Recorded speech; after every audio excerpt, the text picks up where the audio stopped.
Sir, thank you. Thanks a lot for sparing your time and joining to our program.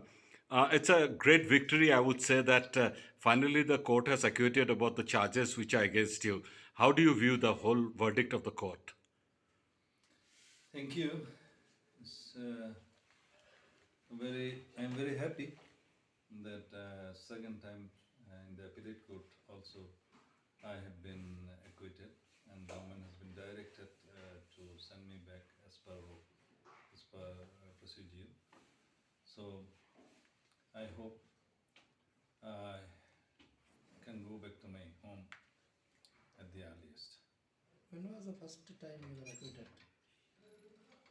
In the lower court, means trial court, it was on 26th of October 2018. I have been acquitted for the first time, and government has filed an appeal against that acquittal order.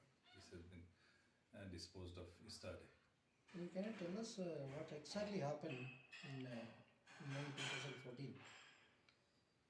You see, in Bangladesh that time there was movement against the government, and as being a senior member of opposition BNP, I was in charge of acting Secretary General, and that time my responsibility was to guide the movement and issue press release, etc.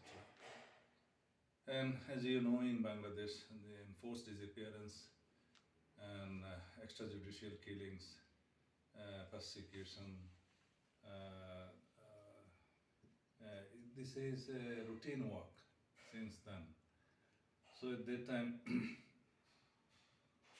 uh, in plain clothes, some law enforcement members, they have arrested me and abducted, and they have kept me concealed in a secret place for 2 months. And after that, they blindfolded, carried me here and dropped me here. And I came to know that this is Shillong golf link. This is in short, and I have informed through passers-by to the local police, and they have arrested me accordingly. So, why did the government challenge your first acquittal? That is known. I don't know. This is government how government file. They have right.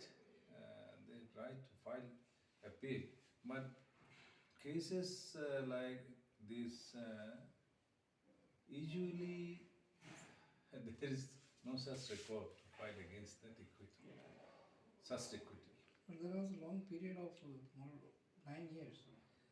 8 years. 8 years you were arrested. So, don't you think that it should have been little, it was very, very long? It's very very long. 8 years in exile. It's very very long. So, you should have been released much before. I think so. But were they contesting uh, due to the illegal entry, your illegal entry, because you did not have any documents?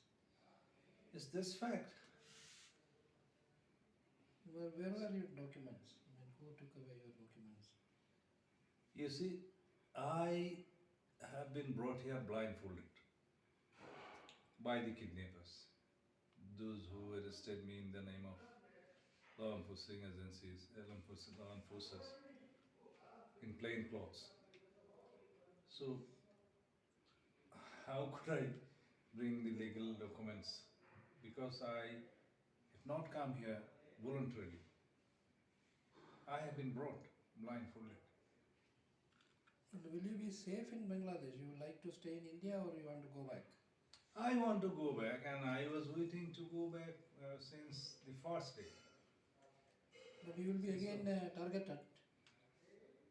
yes, that can be faced. I'm ready to face it. After you go back, how will you recall your turmoil in India and in a place, obscure place like Shillong, separated from family for 8 years? I planned to write a novel on that. Sorry? I plan to write something on that. No, but how bad was your feeling after coming here? Obscure place, you don't know anything. One fine morning, you discovered yourself in a garden, and you are asking, "Where am I?" How was the initial feeling you had in your heart? You see, nobody can realize uh, that feelings or situation like that if you don't face a problem like that. Only the sufferer can have the feeling how painful this is. But just suffering is not enough, sir. Would you take it up in an appropriate forum? I think it's also a violation of persons, human rights. You see. I don't think the responsibility lies with any authority or anybody except the Bangladesh government, ruling authoritarian government. So, who do you squarely blame for the whole episode? I think I replied the question, I answered the question that the authoritarian government of Bangladesh, the illegal government of Bangladesh, is responsible for all these things. Would you like to carry on with active politics right now after you go back to your country? Let's see. Let me go back at least. Let me go back first. But you just now told me that Madam had also contested an election, and the plight and the sympathy, the people from your area have, they voted in favor of her. So I think it would be obvious that after you go back to your country, you again enter the field where you were in. That is future will tell it. I cannot comment right now. Will you be seeking some actually asylum or support from many other places? Why should I seek asylum? Why should I seek asylum? I want to live in my country, even if I will be put in jail. No problem. But you I should, want to go back and I want to die in my own soil. but you should seek some protection.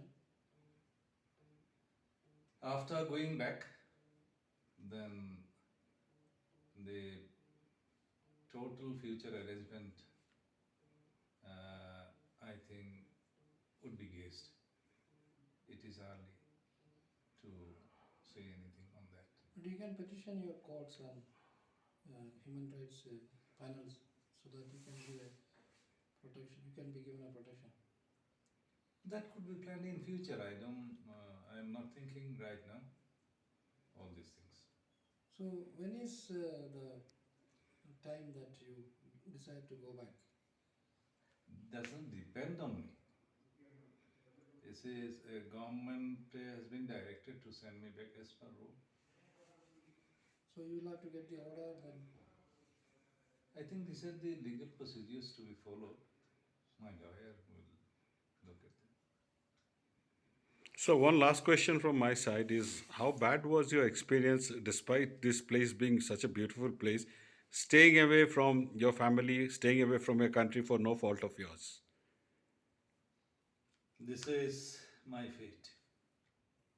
No, but how did you feel staying here for months together? I have answered it earlier that the life in exile is not a happy moment. So, do you term this as a life in exile? Yes, in true sense. Thank you so much, sir. Yeah.